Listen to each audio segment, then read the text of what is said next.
Yesterday I could not record anything at Arnold with this camera, but the computer was the problem there, not the camera. Okay, so a -1, perfect. -2 for 0. Perfect for 1. Very good. And for 2? Awesome. So now we're ready to graph this function. Can anyone give us the first ordered pair that we have to plot from left to right? -2, -4. Awesome. Thank you. Right here. Next ordered pair. Very good. And then 0, 0. And then 1, -2. And then 2, -4. Now I'm ready to connect and extend. This is the graph of function y equals -2 times the absolute value of x. We know the domain of this function is very clear. And now I would like to ask, what is the range of this function?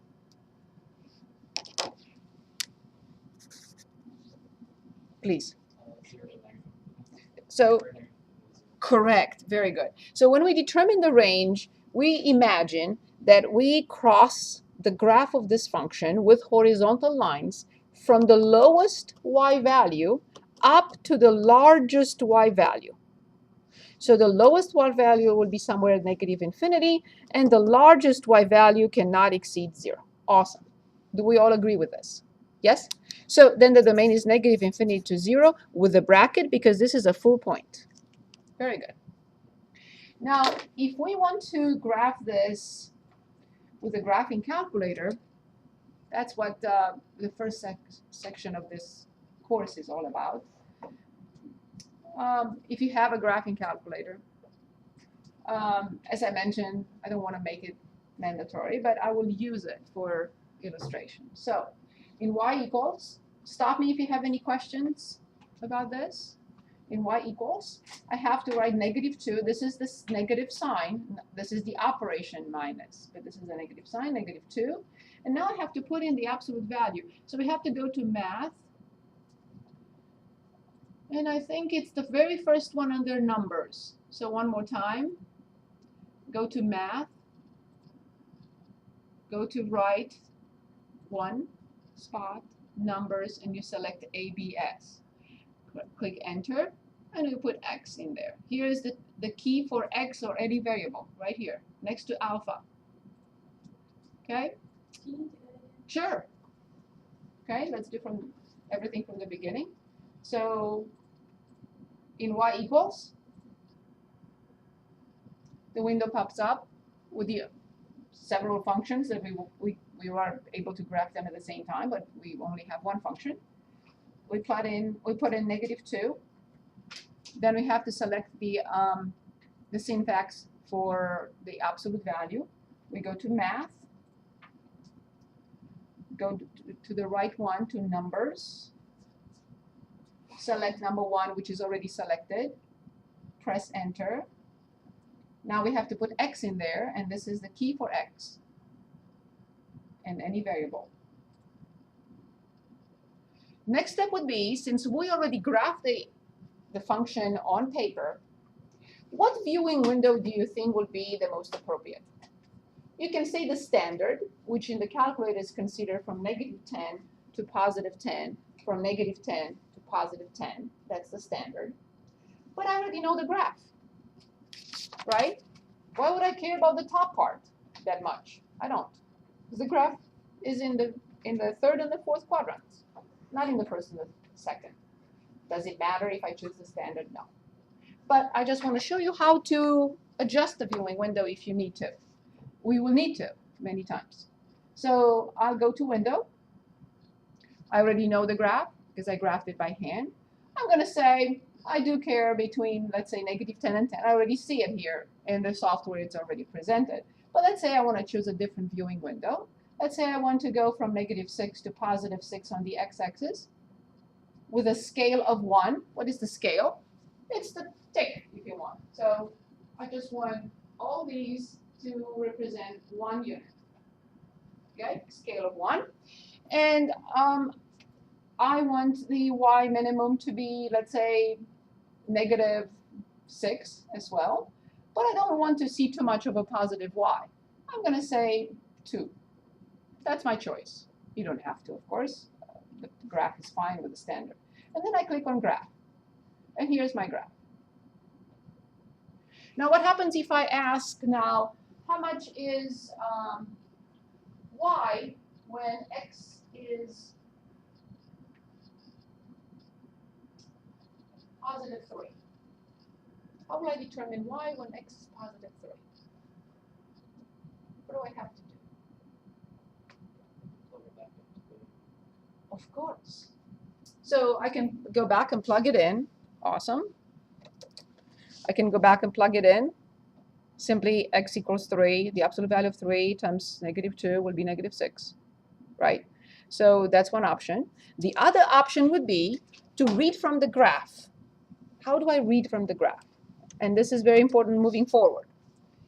So when I'm told find y when x is 3, I draw a vertical line at 3, or at least imagine that I draw a vertical line at 3.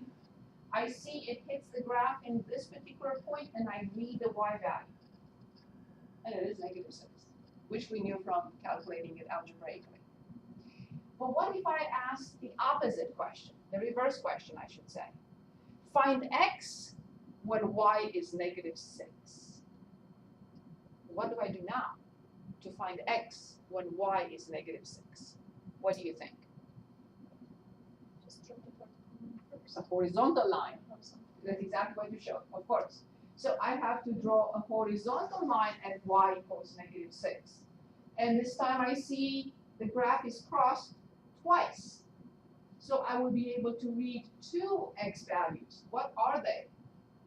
When y is -6, x values are 3 and -3. It's very important to be able to read these from the graph, especially moving forward. Okay, any questions for me? Any questions for me? Is this clear, everyone? Yes? Okay. So I will have to start with this.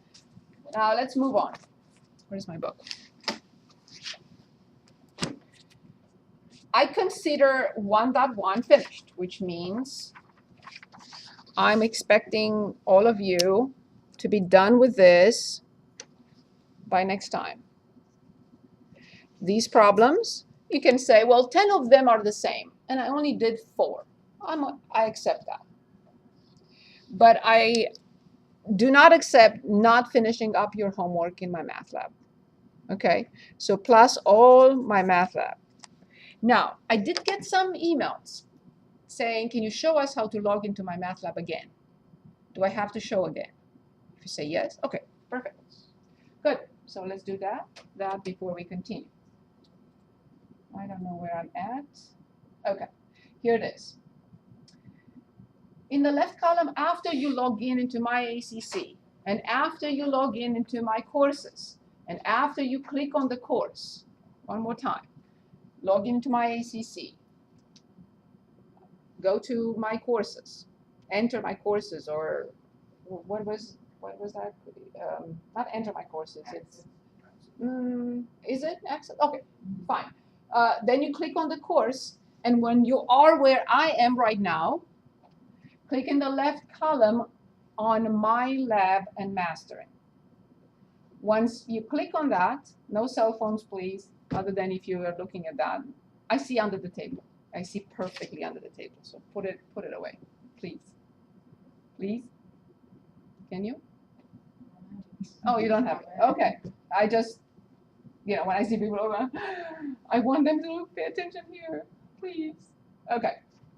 So go to open. It may not open in my case because of the pop-ups and all sorts of things here, but you should go to Open Mymathlab and Mastering, and it should, I have to do it again, I guess. Yes. Okay. It should take you here. Here's your, yes, of course, I got it. Yes, I got it. Okay, so here is the multimedia library or the e-text. When I don't have the book with me, I go to multimedia library. I prefer that. I have not checked the e-text, what it means and what it does, because I prefer the multimedia library. So check and see which one is better. Maybe one works on your cell phones or tablets, the other one doesn't. I don't know. I can't advise you on that. So here's where multimedia library is. And then you go, again, this may be slightly different for you than it is for me. Again, I don't know that. And under assignment manager, you have all these assignments. So here are the first ones. 1-1, which is what we just finished. 1-2, which I'm hoping to finish. Factoring extra practice, we're going to look at factoring together. So all this quadratic equation. So I'm hoping to accomplish these today. We'll see how much we can. Okay. Once we finish a section, it is your responsibility, number one, to redo the problems we did in class. Please, this is your first layer of skill that you have to accomplish. The second layer of skill is to look at these problems and check the answers in the back. And only then, the third layer is your homework. If you go home and say, oh, I'm done, I can do this, it's not going to happen. It's not going to stick. You have to go through these three layers. One, redo the problems we do in class. Two, do these problems and check your understanding in the back of the book. Make sure that the solutions are what you came up with. If you don't get the solution in the back, come back with a problem next time and say, I tried 57. I have no idea how they came up with the solution or the answer. And we'll do it in class. That's very important. And the third layer is your homework for guaranteed success. Yes, please. You know when the first homework is due on Mymathlab? When is it due? Yeah. The moment we finish it, but don't start with it before. So we finished 1.1. There is nothing else I have to say about 1.1 unless you find something in 1.1 that you say, my professor didn't show this in class. Bring the problem in. Don't print it out. Just take a picture with your phone and I'll look at it and show it to everyone. Oh, so the first homework already due already? I just finished it today because we haven't finished. We didn't graph anything last time. And I did not show you how to graph with the graphing calculator. So no, it wasn't. But the due dates are right here. But if you wait till September the 24th to work on these problems, you're not going to be able to finish. And you're not going to be able to participate in discussions, in class discussions. You're going to fall behind. So I want us, we finish a section, we work. We finish 3 sections, we work all 3 sections at home. But don't forget, these 3 layers are very important. Redo the problems we did in class, do these problems from the recommended problems, check the answer in the back, and then you can say to yourselves, I got it. I got it. Homework will take me 20 minutes, not 5 hours, and I will not have to go back to the book every 3 minutes. If you see that you have to go back to the book or your notes every 3 minutes, you did not study enough. It's not good enough. Okay? That's my suggestion, and I hope that I convinced you to work on the material for this class in these 3 layers. Okay. So we are moving on, and the next item is linear and rational equations. And this is 1.2. One more time, if you find anything in 1.1 that we need help and we have to discuss it here, please bring it to class. Because there is no way I can finish everything here and show you every type of problem in class. I won't be able to. Okay, let's look at the linear equation first. On page 120, I'm just giving you the information where it's coming from, but you don't have to have your book with you. I'm just telling you where it's coming from. I'm going to choose, let's say, problem 14. 5x minus quantity 2x plus 2 equals x plus quantity 3x minus 5. Okay. We're asked to solve this equation. Throughout the semester, and I apologize now for the next 15 weeks, I will sound like a broken record. I will repeat and repeat and repeat myself many times. So here is how I think, and I recommend you adopt this these steps.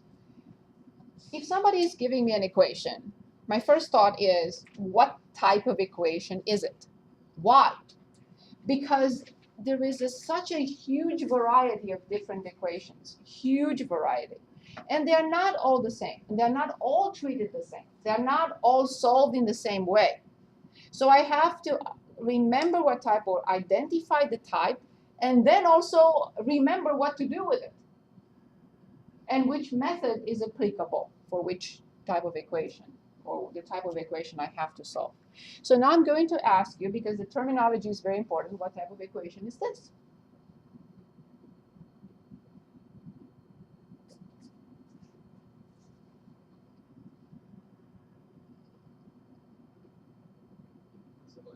Very good. So this is a linear equation. Now, how do we know it's linear? Can anyone tell us, how do we come up with the fact, or how do I identify that this is linear? There are a few specifics. Number one, first of all, it has to have only one variable. If an equation has two variables, it cannot be linear. Number two, there is no fraction and x at the bottom. If there is x at the bottom, that cannot be linear, period. Okay? If it has x, but the power of x is 2 or 3 or 4, that's not linear. So all these three conditions are fulfilled here. One variable, only power 1. Every time I see x in this equation, I see x with power 1, not other power. And there is no x in the denominator. I could have something like this. So 1/2 x plus 5 equals x. Is this linear or rational? It is linear. Why it is linear and not rational? Because x is not in the denominator.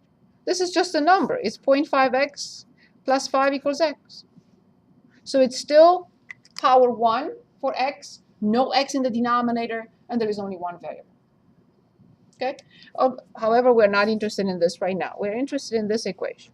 Okay, so number one, I identified what it is. Perfect. It's linear. What do I do next?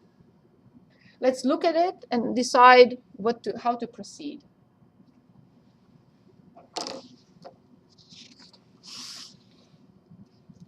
What do you think?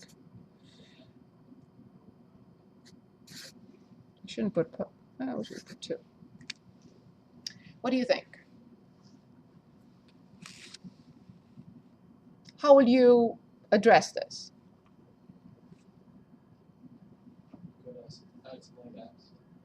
Yes, but what will be the first step? That is the target. The target is at some point in time, I get x equals something. Yes, this is the target. In order to solve the linear equation, I will have to employ some method, do something to it, and this is my target, to get to something like this. X alone on one side and a number on the other, if the equation has solutions. So what do you recommend we do here? What will be the first step towards solving this linear equation? What do you think? It's okay, just say anything. Yes, please. Get rid of the parentheses. Of course, I have to remove parentheses. So 5x, that is the first step. Remove parentheses. Awesome, thank you. Then,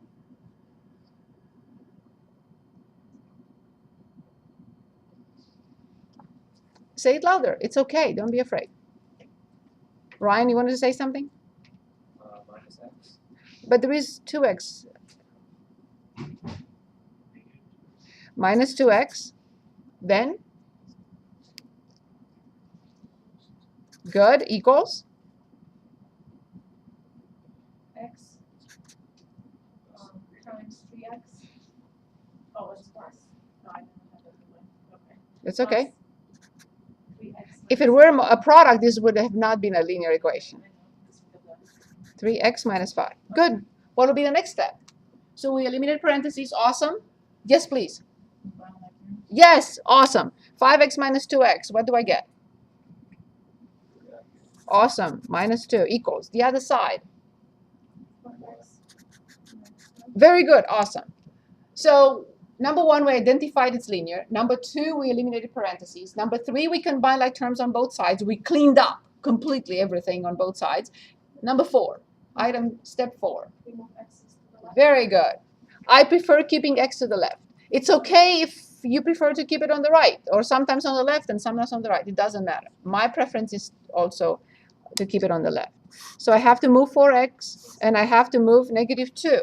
Remember what happens when I take a term from one side to the other? It changes its sign. That's all. Very good. So I have 3x here, but I'm bringing a -4x. Awesome. What do I get? Minus 4x. Yes. So 3x minus 4x. Yes, please. What do you say about moving terms? Yes. So I have any equation has a left-hand side, the equal symbol, and the right-hand side. If I want a term from here to go to the other side, I only change its sign. If I want a term from here to go to the other side, I only change its sign. Is that better? I know you're used to, and it's nothing wrong with the method. I know you're used to write -4x, and so on and so forth, -x minus 2 equals negative. That's fine. You can, but I would like us to move forward from there. Okay, and not have to write that this much. So 3x minus 4x is -x, and when I bring -2 to the other side, I have to change its sign. -5 plus 2. What do I get? 3, +3. -5, I'm sorry, plus 2, -3. Perfect, thank you. So then, what is the final step?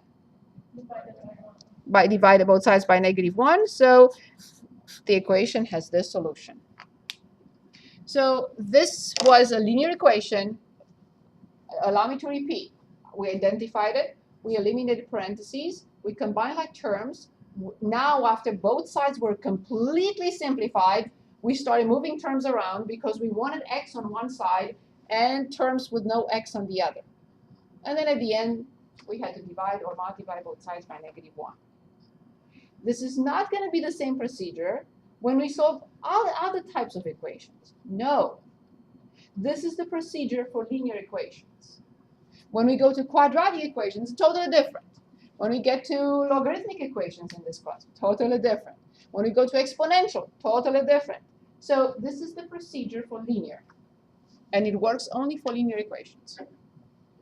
Okay, so I'm hoping that when you complete this assignment from this and redo this problem, you're going to come back on, not Monday, but Wednesday next week, and say, I have tried this problem. It's linear. It's a linear equation. Show me. Because I've completed everything, but this one didn't work, or these two didn't work. Okay? Is that okay? Okay. So now let's look at another type of equation. And you will tell me what this is in a moment, like 47. It's one of the assigned problems, actually. 47 on page 120. 2 divided by x plus 1 minus 1 over x minus 1 equals 2x over x squared minus 1. Let's stop for a moment and let me ask you this. Do you want me to put in writing these steps for the linear equation? Yes. Should I repeat them or also put them in writing? Put in the writing. Okay, very good. So I'll come back to this in a second. So solving linear equations. Linear equations.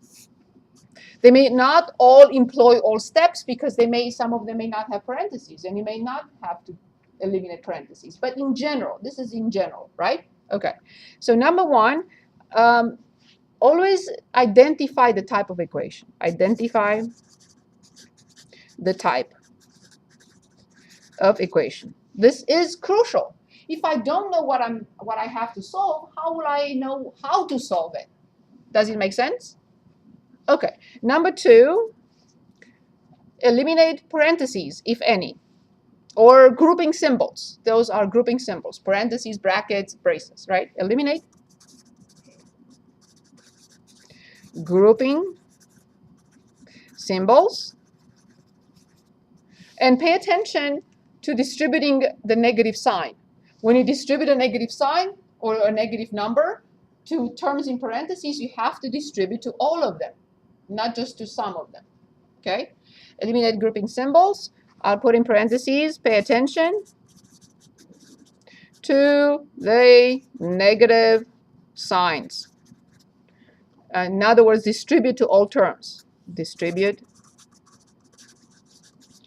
to all terms. So one more time, pay attention to the negative signs. Distribute to all terms. Step 3, completely simplify both sides of the equation. Completely simplify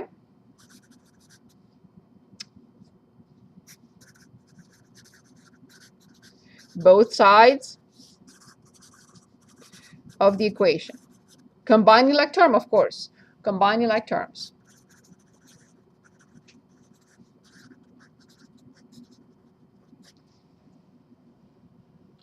So item 3, completely simplify both sides of the equation. Completely simplify both sides of the equation, combining like terms. Then, move terms around. I recommend keeping the variable on the left, but it doesn't matter. So separate the variable from the rest. So completely simplify both sides of the equation, combining like terms. Number 4, separate the variable, separate the terms with the variable from the other ones by moving x terms to the left hand side. And of course, the other ones to the right hand side. And 5, potentially divide both sides by a number. Divide or multiply both sides by a number. Not 0.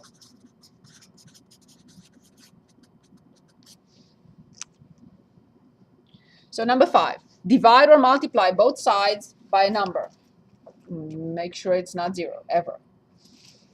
Do I have to reread this, or have we managed to put this down? Separate the terms with the variable from the other ones by moving x terms to the left-hand side. Divide or multiply both sides by a number, not 0. Are we okay? Okay, so then we are back to our problem.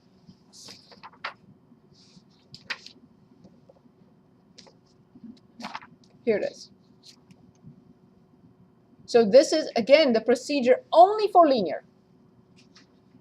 You cannot apply this method for other equations. Okay, good. So now let's look at this equation and identify what it is. We're asked to solve. I can give you paper if you need paper. Thank you. Okay. So what type of equation is it? I'm going to ask you, is it linear? Absolutely not. Why? Because it has x where? In the denominator. Very good. Awesome. Good. So then, yes, please. So you said it can't be linear if x is in the denominator. Exactly. It can still be linear if there is a denominator. Yes. As long as the denominator is 2 or 5 or a number, not exactly. Like this example that I gave you a second ago. So there is a fraction. There is a denominator. But this is just a number, which is 0.5. And x is next to it. If I had 1 over 2x, then that would have not been a linear equation. But x is next to the number. Is that okay? Yes. Perfect. Good. So now we have to be able to identify this. What do you think this equation is? Obviously not linear. Is it quadratic? No. A quadratic equation has to look like a linear, but have x squared somewhere. But it doesn't. So what else can it be? Can it be a radical equation? There is no radical in it. Can it be an absolute value equation? There is no absolute value in it. So what can it be? Very good. Say it louder. Rational. Rational equation. It has ratios. And the ratios have x in the denominator. If no ratio is present, it's not rational. But there is at least one. There are three, actually. There are three ratios. So it's a rational equation. Very good. Thank you, Daniel.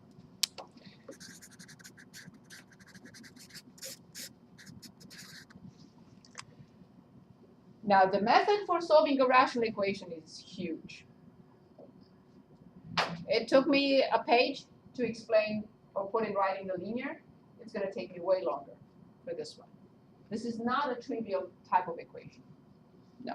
I wouldn't say it's difficult, but I wouldn't say it's trivial because it's not. Okay. So, question is now, I identify it correctly. It's rational.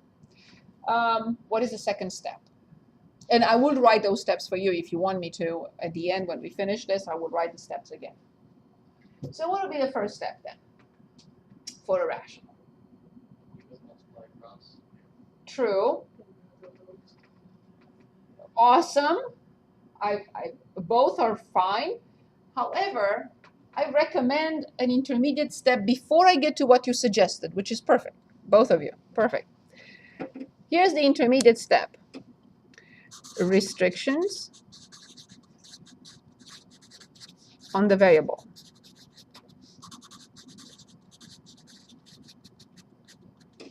What does that mean?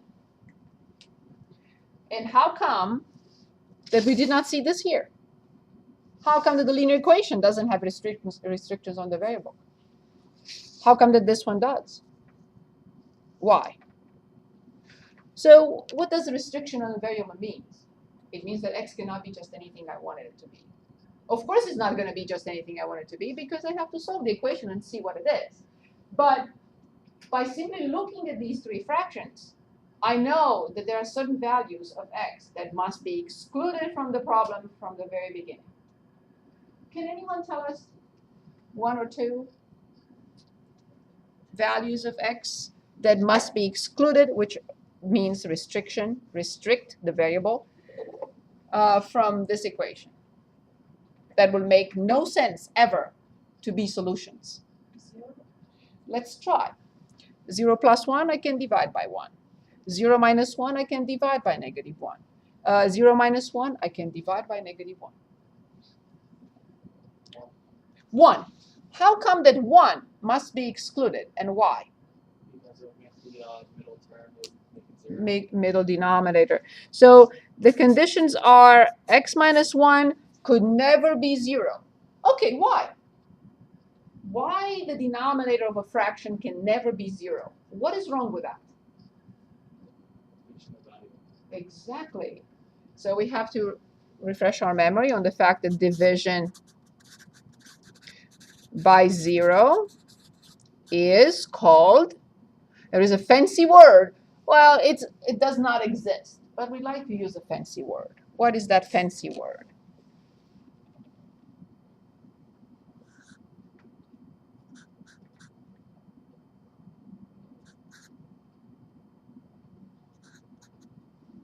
Very good.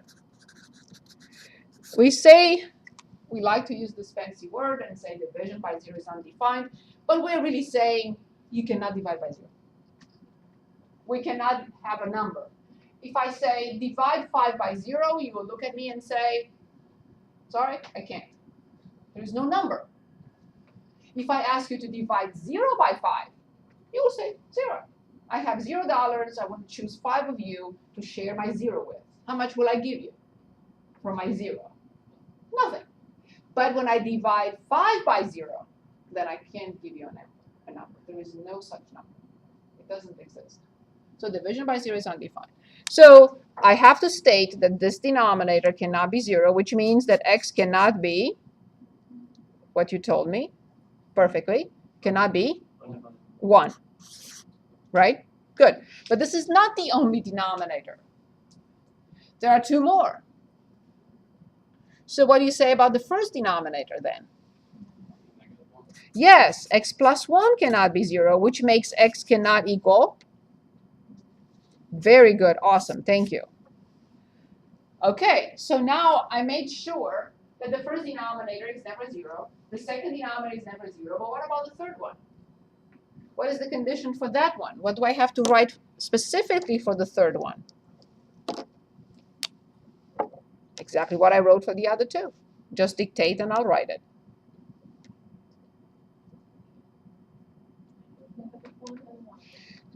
Correct. But I wanted you to say x squared minus 1 first, not equal 0.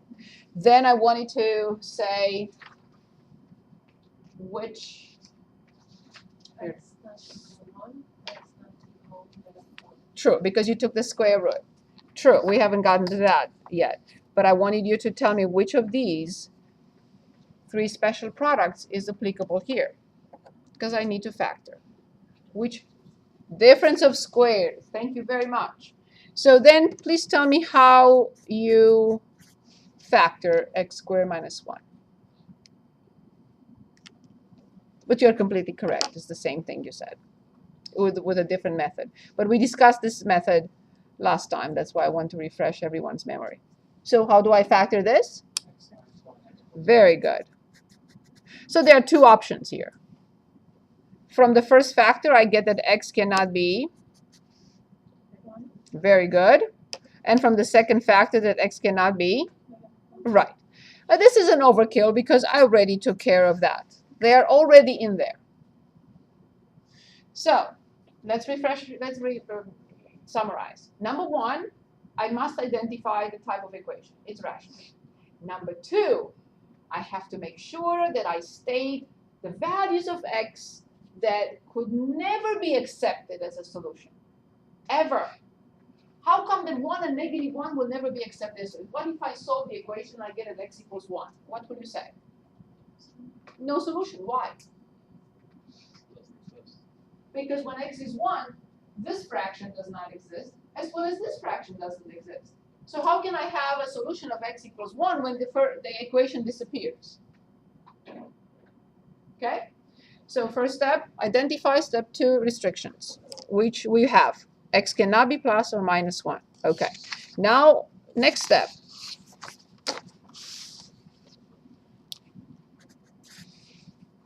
What will be the next step? I'm just looking to see where I am. Okay, 37. That's good. What is the next step? True. I would like to show a slightly different method, but I don't want you to change your method if you're comfortable with it. Okay? So I recommend move all fractions, terms, everything to the left hand side of the equation. Move everything to the left hand side of the equation. So I copy 2 over x plus 1.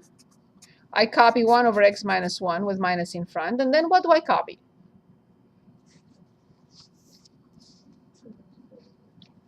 In the sign? Negative. Very good. Negative 2x. Now, I don't want to copy the same x squared minus 1 in the denominator because I already know what to do with it. I reviewed this last time. That's why I reviewed it on the first day of classes. So what do I write instead of x squared minus 1? Awesome. X plus 1, x minus 1. But now what is left on the other side? I cannot change the equation to an expression. I will never solve for anything. So when I moved the right-hand side fraction to the left-hand side, please tell me what is left on your right. 0. Absolutely. If I forget the 0, I will never solve. It would be turned into an expression, and I would just simplify it, but not solve the equation. So please remember, you must put 0. Once you move everything from one side to the other, there is nothing left on the right. Perfect. Yes, the next step is exactly what you said. Find the LCD. Find the least common denominator. Can anyone give us the least common denominator of this equation? Look what I do. Again, I will never force you to use my method. But if you do prefer this method, if you like it, here's what I want to emphasize. I drew the fraction line. I will write the equal symbol and 0. That's my first concern, because if I forget this side, the whole thing disappears. I'm not going to solve. So I drew the fraction line and 0. These are my first concerns. And now I'll find the least common denominator. So what is it? Say it again. Perfect. Why? Because you have to have all different factors in there. There are only two different factors in the denominator. One factor is x plus 1, and the other one is x minus 1. There are no other factors. If we had 4 different factors, all 4 different factors have to be here. If it's more complicated with powers and so on and so forth, that's a different story. It's more sophisticated. But if we have 2 factors here, different factors, both have to be in the LCD. What is my next question now to myself? What do I do next? I'm asking myself, x plus 1 was multiplied by, to get this. By what? Say it again. 2. So let's look again. X plus 1 was multiplied by what to get this? X minus 1. Right, which means I have to do the same thing to the top. If I decided or took the liberty to multiply this denominator by x minus 1 to get this denominator, I must multiply the top by the same quantity. Next question. X minus 1 was multiplied by what to get this? X plus 1. Right. I have to employ the same procedure to the top. I'm not allowed to change a fraction unless I multiply the top and the bottom by the same quantity, which in turn is 1. If I multiply the top and the bottom by x plus 1, I didn't change anything, because I'm multiplying by 1. Finally, do I multiply this by to get this? 1. Exactly. You can say nothing, but I understand it has to be 1. You don't have to write the 1. It's clear. Now, please tell me what I should write up here. Ryan, your method is perfect. You will multiply both sides by the same thing. X plus 1 times x minus 1. So it's pretty much the same thing I'm doing here. However, I think the easiest thing is to have 0 on this side. And then we will cross multiply. But if you're happy with your method, use it. I'm fine with it. It gets a little bit complicated when there are more than 2 factors. Your method. Okay, slightly more difficult. Okay, so I need to look for my room cover here because the sun is going to be in the way very soon. Okay, so then, can anyone dictate the numerator? 2 times X. Very good. Minus. 2 times -1. Very good. So we distributed 2 to x minus 1. Now I'm here. Minus 1 distributed to x, which is minus x. And minus 1 distributed to 1, which is? -1. Very good. And now minus 2x times 1, which is? Minus 2x. Do we all understand these steps? Everyone? Yes? Is this clear? Now, let me show you one of the things that I recommend be careful or not do. Either you're careful with it or you avoid it. I avoid it. Not because I can't be careful with it, but because I don't want my students to get into bad habits. So here's what I could have written, but I intentionally avoided it. Here it is. You could have written this.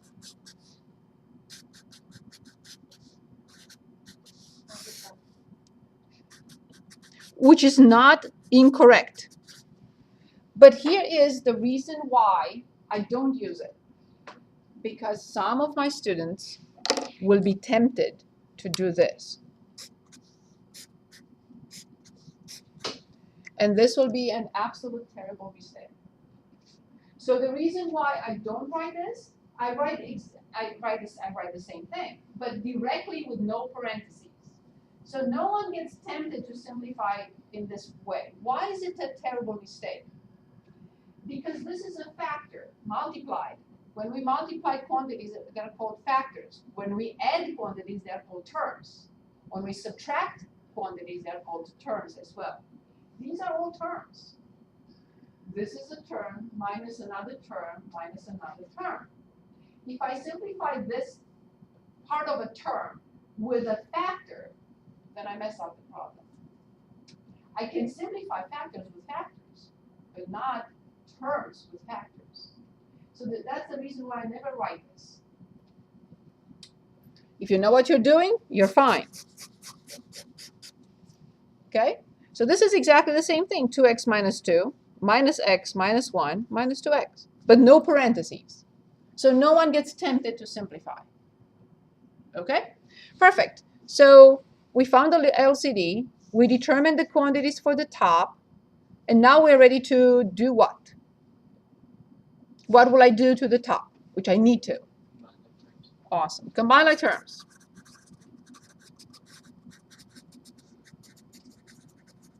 Of course, at the top. One other hint I would like to remind you. We do not multiply the factors in the denominator, ever. Do not waste your time to distribute these two in here. Don't. There is no need. We want all factors in the denominator to be kept as they are. Okay, so can I see the 2x from the negative 2x? I also see a negative x and minus 3. Negative x minus 3. I have to copy the denominator if you stick with my method. And I copy the 0 on the other side, but this time, at this stage, I will write 0 over 1. And now you can say, really? Why are you changing 0 into 0 over 1? Because I can change 5 into 5 over 1. I can change 10 into 10 over 1. I can change 0 into 0 over 1. But what is this telling me? This is a hint. It tells me that now this is still a rational equation. However, it's a proportion.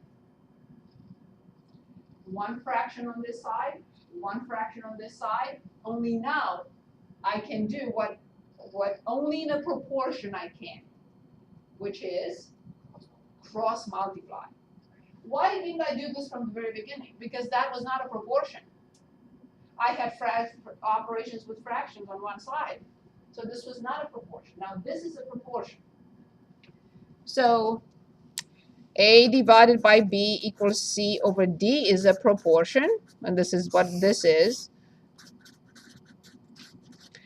And only in a proportion I'm allowed to cross multiply, meaning AD equals, very good, AD equals BC. Awesome. So what was my target really? Now we can discuss it. I didn't want to disclose this from the beginning. I had a whatever complicated rational expression.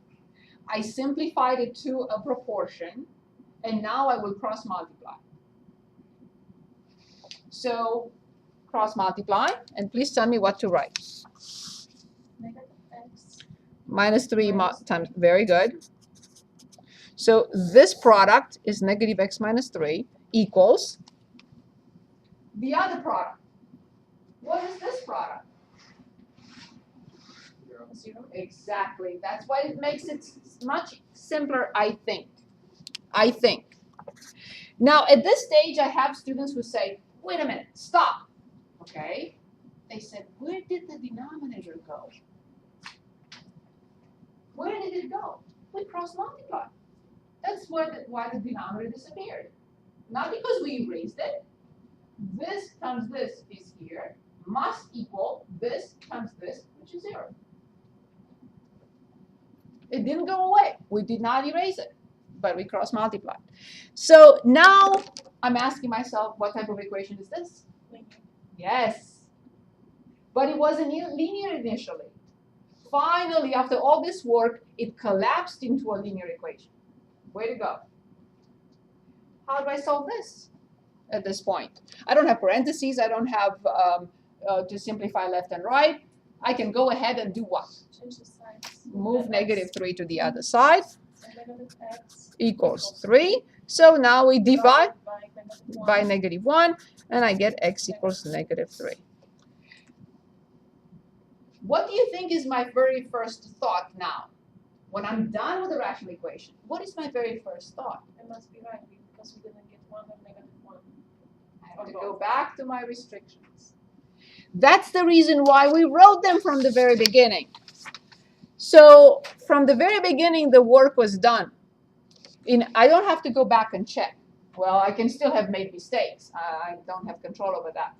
But I don't have to go back and check in the original problem. Because I know the two numbers that can never be accepted, the solutions are positive or negative 1. But what I got is negative 3. Otherwise, I should have gone back to check the solution in the original problem. I think that most of the time it's much easier to state the restrictions from the beginning, and then when you see negative 3, just check against the restrictions. What were the restrictions? Oh, plus or minus 1. Okay, that's fine. So then negative 3 should work. Any questions?